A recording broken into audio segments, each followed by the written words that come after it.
দেখলে বৈদ্য, রাজসভায় আমাদের অপমানটা দেখলে? হ্যাঁ, সে তো দেখলাম মন্ত্রী মশাই। আমি তো বুঝতেই পারছি না যে গোপাল মহারাজকে কি মধু খাইয়েছে যে মহারাজ গোপাল ছাড়া চোখে অন্ধ। আরে আমরা যেন মহারাজের কাছে ফেল না, কিছু একটা করতেই হবে। আমার মাথাটা গরম হয়ে যাচ্ছে। গোপালের মতন রাজসভার ময়লাকে যতক্ষণ না ফেলা যাচ্ছে ততক্ষণ আমার মাথা জ্বলন্ত কয়লা হয়েই জ্বলবে। পণ্ডিত মশাইয়ের মাথায় একটা বুদ্ধি আছে মন্ত্রী মশাই। আপনি যদি সেই অনুযায়ী উঁচির কাজ করেন তাহলে বেটা গোপালের কপালে দুর্গতির সীমা থাকবে না। এই কি বুদ্ধি, কি বুদ্ধি? আপনি বরং এই ব্যাপারে পণ্ডিত মশাইয়ের সাথে একবার আলোচনা করে নিন। আমি চলি, কেমন? আমি চলি। হ্যাঁ হ্যাঁ, এসো এসো এসো এসো।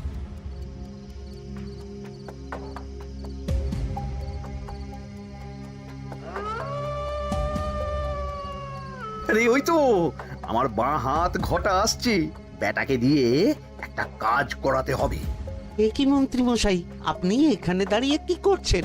এই একটা গুরুত্বপূর্ণ ব্যাপারে কথা বলছিলাম। একটা কাজ করতে পারবি? কি কাজ করতে হবে বলুন মন্ত্রী মশাই। আমাকে একটু ঠান্ডা জল, পাতিলেবু আর পুদিনার পাতা দিয়ে শরবত বানিয়ে খাওয়াতে পারবি? সেসব আমার ঘরে ব্যবস্থা করাই আছে। চলুন চলুন, আমার সাথে চলুন। হ্যাঁ হ্যাঁ, চল চল চল চল চল।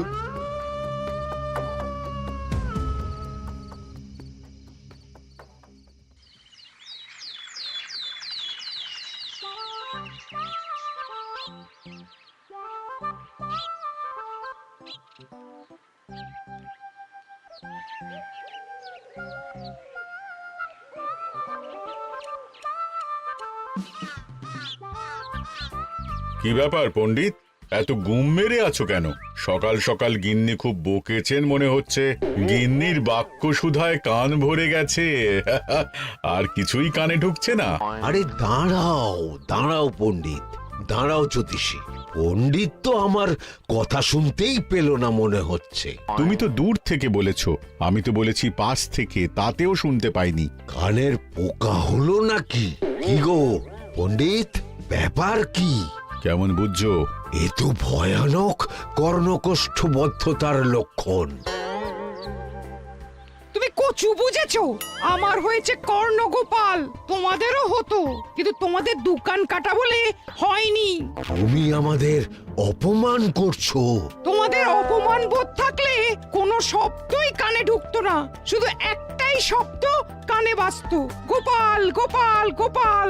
এবারে রাজসভায় কিভাবে হেনস্থা হতে হলো মনে নেই?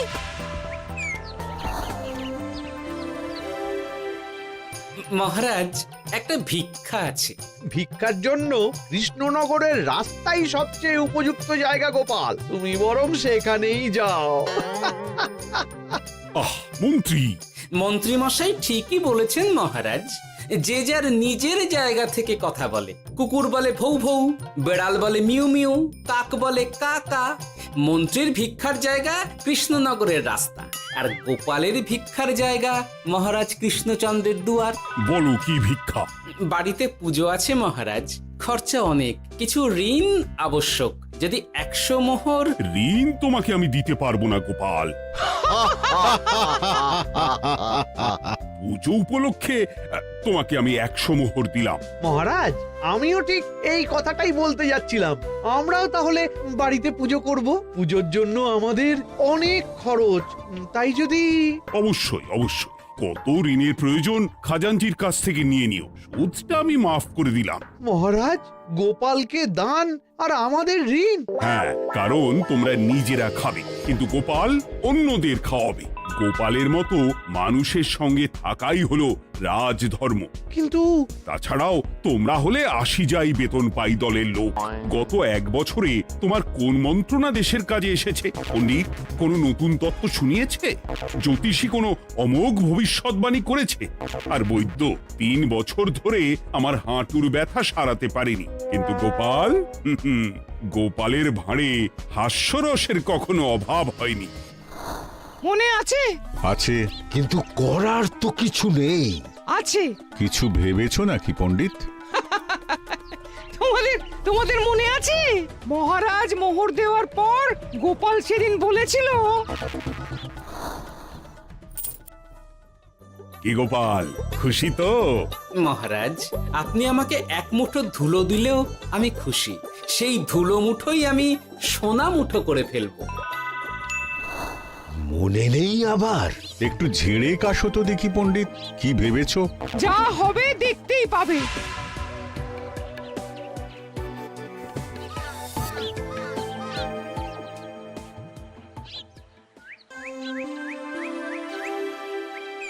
মহারাজের জয় হোক, মহারাজের জয় হোক। ওরে বাবা, এই যে সকাল সকাল চান করে ঠান্ডা লেগে গেল মনে হচ্ছে। মহারাজ, ওই কবি গান উপলক্ষে গত মাসটা আমি কৃষ্ণনগরের কোণে কোণে ঘুরে বেরিয়েছি। প্রজাদের মধ্যে একটা অসন্তোষ আমি লক্ষ্য করেছি মহারাজ। অসন্তোষ? আমি তো জানতাম আমার শাসনে প্রজারা সুখে আছে। সুখে তারা ভাসছে মহারাজ, কিন্তু একটাই অসুখ, তারা মহারাজের দর্শন পায় না। তারা মহারাজের পদধূলির জন্য আকুল হয়ে আছে, মহারাজের দর্শন পাওয়ার জন্য চাতকের মতো অপেক্ষা করছে। চিত্রকরকে দিয়ে চিত্র অঙ্কন করিয়ে বিলি করে দিলেই হলো।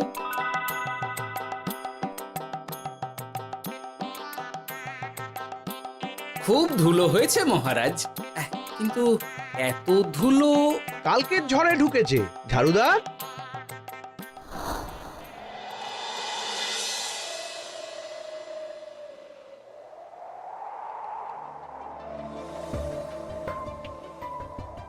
এই সুযোগ, রাজসভা ফাঁকা, এমন ঝড় যে পেয়াদারাও বাইরে নেই। কাজটা সেরে ফেল, বুঝলি?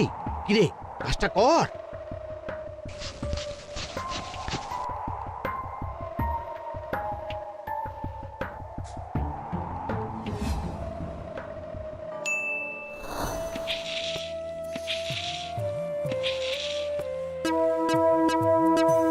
এত ধুলো! উফ, মহারাজ, কাল ঝড়টা বড় সাংঘাতিক হয়েছিল। তা বটে। আচ্ছা গোপাল, তুমি বলেছিলে মহারাজ তোমাকে এক মুঠো ধুলো দিলেও সেটা সোনা হয়ে যাবে। এখনো সেই কথাই বলছি। মন থেকে বলেছিলে না মহারাজকে তেল দেবার জন্য? তেল দেওয়ার দায়িত্বটা তো আপনি নিজের কাঁধেই নিয়ে ফেলেছেন। আমি যা বলি সত্যি বলি। আজ যদি এই 4 ঝুড়ি ধুলো মহারাজ তোমাকে উপহার দেন, তখনও একই কথা বলবে? নিশ্চয়ই। মহারাজ, গোপালকে এই 4 ঝুড়ি ধুলো দেওয়ার হুকুম হোক। কি গোপাল, আমি তোমাকে যদি এই ধুলোর ঝুড়িগুলো দিই, তা থেকে সোনা আসবে নাকি? আসবে মহারাজ, মোহরের বস্তা আসবে। যদি না আসে, আপনি বলুন। তোমাকে কৃষ্ণনগর ছেড়ে চলে যেতে হবে। রাজি? আর যদি আমি পারি, তাহলে আপনাকে এই মন্ত্রীর চাকরি ছেড়ে দিতে হবে। কি রাজি? কি মন্ত্রী, রাজি? রাজি। গোপাল? রাজি মহারাজ। আচ্ছা, আর কেউ মন্ত্রীর পক্ষে বাজি ধরেছেন নাকি? হ্যাঁ, আমি আমি আমি আমি। ও গোপাল এবার যে মরণ কুয়োতে ঝাঁপিয়েছে, সেখান থেকে আর উঠে আসতে পারবে না। কুলো থেকে মোহরের বস্তা আসবে, এ হচ্ছে গোপালের উন্মাদ রোগের শুরু। দেমাক দেমাক, মহারাজের পিঠ চাপড়ানি পেয়ে পেয়ে গোপাল ভেবেছে যে ও সব কিছু করতে পারে। এবার শুধু সেই দিনটার অপেক্ষা, যেদিন গোপালকে উল্টো গাধায় চড়িয়ে কৃষ্ণনগর থেকে বার করে দেব। এতটা নিশ্চিন্ত হবেন না মন্ত্রীমশাই। গোপাল কিন্তু হালকা কথা ছুঁড়ে দেওয়ার লোক নয়। কি বলতে চাইছো পণ্ডিত? ওই 4 ঝুড়ি ধুলো থেকে মোহরের বস্তা আসবে? না, তা বলছি না। অন্য জায়গা থেকেও তো মোহরের বস্তা আসতে পারে। তার সঙ্গে ধুলো মিলিয়ে দিলেই কেল্লাফতে। গোপালের নিশ্চয়ই কোনো পরিকল্পনা আছে। গোপালের সব পরিকল্পনার গোড়া মেরে রেখে দিয়েছি পণ্ডিত। ঘটা আছে গোপালের পেছনে, আর ঘটা আছে গোপালের বাড়ির পাহারা। লুকিয়ে কিচ্ছু করতে পারবে না। আরে ওই তো বটা আসছে। বেল্লিক, উল্লুক, তোকে আমি জল বিছুটি দেওয়াবো। গোপালকে ছেড়ে চলে এসেছিস কেন? ছেড়ে আসবো কেন মন্ত্রী মশাই? গোপালকে ওর বাড়ির সামনে ছেড়ে এসেছি। ওখানে তো ঘটা আছে। ও বড্ড ঘুরিয়েছে বেটা। কোথায় কোথায় গিয়েছিল গোপাল? 4 ঝুড়ি ধুলো নিয়ে বেটা বাড়ির উল্টো দিকে হাঁটা দিল। চললাম পিছু পিছু যাচ্ছিল কোন দিকে? নদীর দিকে, কিন্তু গোপাল দাঁড়ালো যদুর বাড়ির সামনে। এই যদু হলো সেই লোক যে লোকজনের বাড়িঘর কেনা বেচা করে আর লোক ঠকায়। আগে রাজধানীতে থাকতো। বেটা রাজধানী থেকে এই কৃষ্ণনগরে পালিয়ে এসেছে, এখানেও লোক ঠকাচ্ছে। কিন্তু বেটা এত চালাক যে কিছুতেই ধরা যাচ্ছে না। এইরকম লোককে ধরাচ্ছে হাতে রাখা ভালো নয় কি মন্ত্রী মশাই? সে তো জানি, কিন্তু ওর ওপর মহারাজের কড়া নজর আছে। এখন ওর সঙ্গে সম্পর্ক রাখা খুব ঝুঁকি। যাই হোক, তারপর? হ্যাঁ, তারপর যদু, যদু রে, গোপাল খুড়ো, আরে তুমি এখানে কি করছো? দেখতেই তো পাচ্ছিস ধুলো। তবে যে সে ধুলো নয়, মহারাজ কৃষ্ণচন্দ্রের পদধূলি। শুনিসনি বোধহয় এখন কৃষ্ণনগরে সবচেয়ে বেশি চাহিদা মহারাজের পদরেণু। আচ্ছা, মহারাজের পদরেণু নিয়ে যাচ্ছ কোথায়? এই ছোট ছোট পুলিন্দায় ভরে কৃষ্ণনগরের প্রত্যন্ত জায়গায় যেখানে প্রজারা মহারাজের সাক্ষাৎ পায় না সেখানে বিক্রি করব। তোমার কি মাথা খারাপ? পায়ের ধুলো বিক্রি হবে? ওরে, গতবারে মাত্র 1 ঝুড়ি ধুলো 1000 মোহরে বিক্রি করেছিলাম, এবারে 4 ঝুড়ি। শোনো, তুমি আবার ঘুরে ঘুরে বিক্রি করবে কেন? তোমাকে আমি বরং 10 মোহর দিয়ে দিচ্ছি। তুমি আমাকে এগুলো দিয়ে দাও, আর বিক্রি করে যা হবে তোমাকে এই 40 ভাগ দিয়ে দেবো। ওই 10 মোহরে বদমাস যদুকে ধুলো বেচে গোপাল বাড়ির দিকে চললো। বাড়ির সামনে অব্দি পেছনে পেছনে গিয়ে তারপরে এই আপনাদের কাছে আসছি। বলিস কি রে, ধুলো বেচে 10 মোহর? ও মন্ত্রী মশাই, গোপাল তো একেবারে নাড়ি ধরে টান মেরেছে। গেল রাজসভায় এমন সুখের চাকরিটি গেল। এবার আবার রাস্তার ধারে গিয়েই বসতে হবে। এবার নবাবের দরবারে জায়গা আছে কিনা খোঁজ করি গিয়ে। ধ্যাত্তেরি, 10 মোহর আর 1 বস্তা মোহরের মাঝখানে অনেক রাস্তা। সেই রাস্তায় আমি লোক বসিয়ে রাখবো। আরে আরে, ওই তো তোমার ঘটা আসছে। এই, তুই গোপালের ঘরের পাহারা ছেড়ে এলি কেন? গোপাল নেই নেই নেই নেই নেই নেই।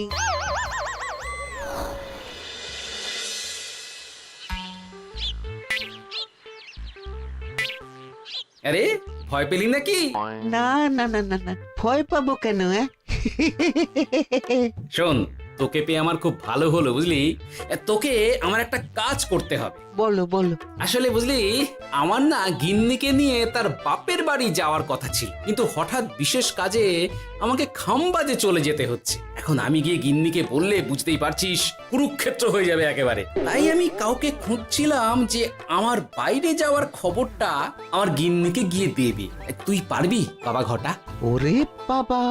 আরে আরে আরে, ভয় পাস না, তোকে গিয়ে মুখে কিছু বলতে হবে না। এই নে, এই চিঠিটা আমার বউকে দিবি।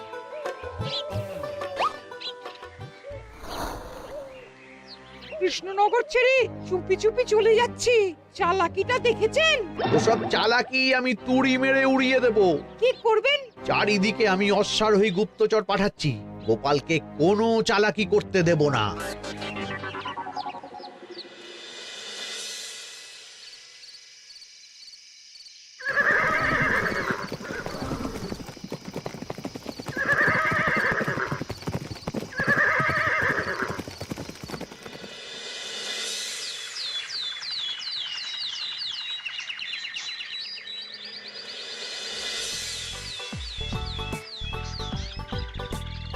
অং বং পিং পং। হ্যাঁ, ওরে বাপ রে, এ আবার কি বলে? মানে বুঝিতে পারিলে না? অং বং পিং পং অর্থাৎ আইসো আমার নিকট বিদেশি জাদু শরবত আছে। ইহাতে তৃষ্ণা নিবারিত হয়, শক্তি বৃদ্ধি হয়, ঘুম ভালো হয়, সম্পর্কের উন্নতি হয়, জামা কাপড় ফর্সা হয়, তু শব্দ না করে সকাল সকাল কষ্ট পরিষ্কার হয়। মূল্য মাত্র 1 মোহর। বলো, ওইটুকু অং বঙ্গের মধ্যে এত কিছু? ঠিক আছে, তা দাও দেখি। আপাতত টেস্টটা তো মিটুক, বাকিগুলো পরে বোঝা যাবে।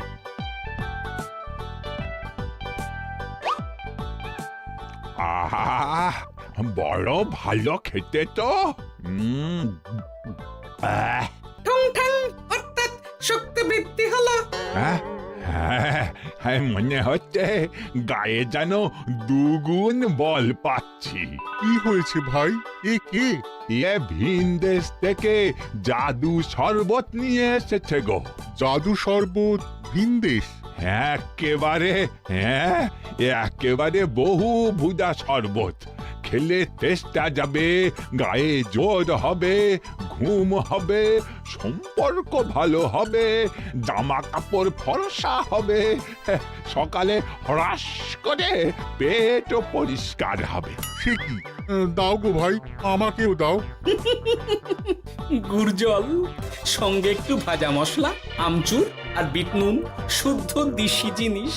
জানলে কেউ ছুঁয়েও দেখতো না, কিন্তু একটু বিদেশি গন্ধ দিতেই একেবারে হট্ট মেলা। আরে তোমরাও এসেছো দেখছি। সং সং শঙ্কা, লং লং লঙ্কা। মানে অর্থাৎ এই শরবত খেলে আর শঙ্কা নাই, বুদ্ধি লঙ্কার মতন ঝাল হয়ে যাবে। তারপর ডং ডং ডঙ্কা, টং টং টঙ্কা, ফাইন ফাইন, অর্থাৎ টাকা আসবে আমার কাছে।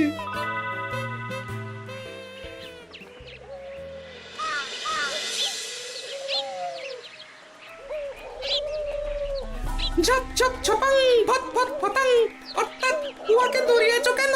বেটা জোচ্চোর অনেককে ঠকিয়েছে। অনেক দিন থেকে তককে তককে ছিলাম। এবার এই ধুলো নিয়ে মহারাজের পায়ের ধুলো বলে বিক্রি করছিল।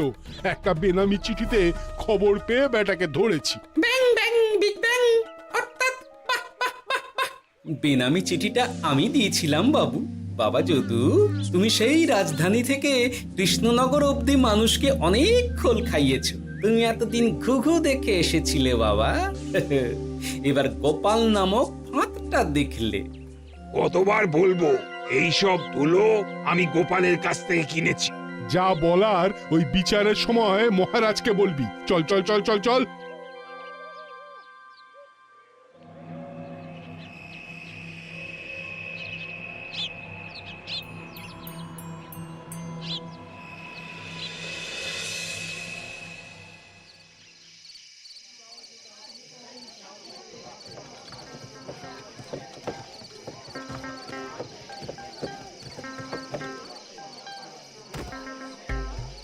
ঝন্টু মন্টু ননাংফু।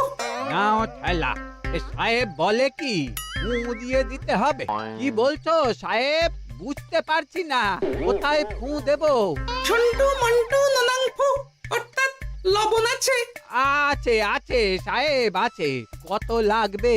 ভান্ড ভরি আন্ডাকারি, অর্থাৎ যা আছে সব।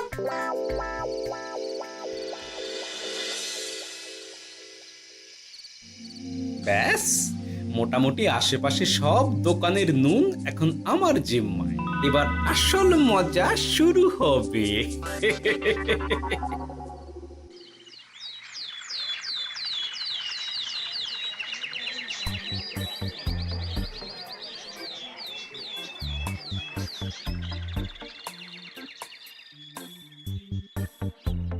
নুন আছে?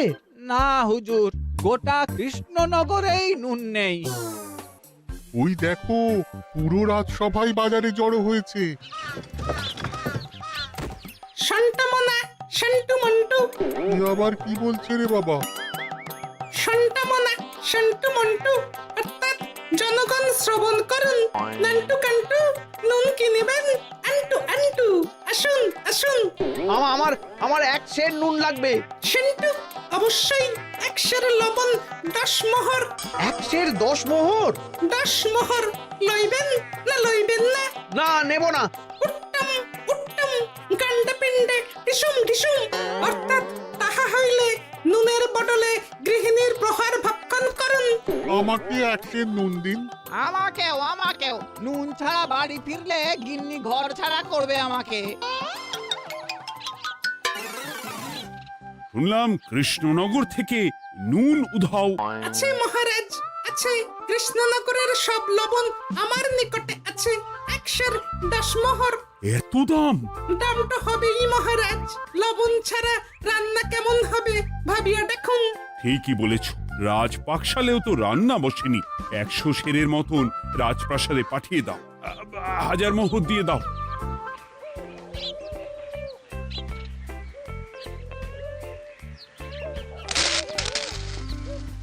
ব্যাস 1 বস্তা মোহর হয়ে গেছে। গোপাল, হ্যাঁ মহারাজ, গোপাল যে 4 ঝুড়ি ধুলো থেকে 1 বস্তা মোহর রোজগার করেছে। ইয়া বাত! চলো রাজসভায়, পুরো গল্পটা শুনতে হবে। সকলেই এসো তাহলে রাজসভায়। কিন্তু মহারাজ, যারা বাজি হারলো তাদের তো চাকরি গেছে, তো তারা রাজসভায় যাবে কি করে? ঠিক ঠিক ঠিক বলেছ। আর যারা বাজি হারলো তারা বাদ, বাকিরা চলো। এই সেরেছে, গোপাল তো আবার বাজি মেরে দিল। ও মহারাজ, আমাদের দেখুন। ও মহারাজ, আমাদের দেখুন। ও মহারাজ।